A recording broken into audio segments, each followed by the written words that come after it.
Experiencing a black screen or no sound in your Hyundai's infotainment system? You're not alone. These issues often stem from software crashes or power glitches. First, try a soft reset by holding down the power button for 10 to 15 seconds. If that doesn't work, check your audio settings and Bluetooth connections. For no sound, ensure the volume isn't muted and the correct audio source is selected. If problems persist, it could be a deeper issue within the system's firmware or the CAN bus network, which is how the system communicates within your car. Environmental factors like extreme heat or cold can also cause problems, so try parking in a climate-controlled area.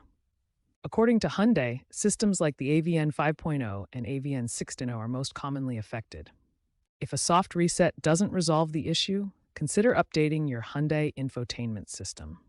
Hyundai provides over-the-air updates that can fix many bugs automatically. Check Hyundai's website or app for the latest firmware.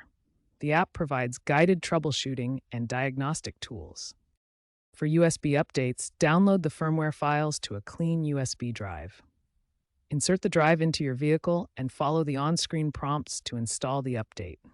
For unresponsive systems, perform a hard reset by disconnecting the car battery for about 30 seconds. Always consult your owner's manual before attempting this.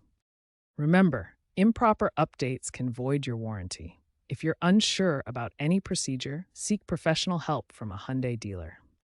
A class action settlement has led to extended warranties for infotainment repairs in certain regions. Check Hyundai's resources to see if you qualify.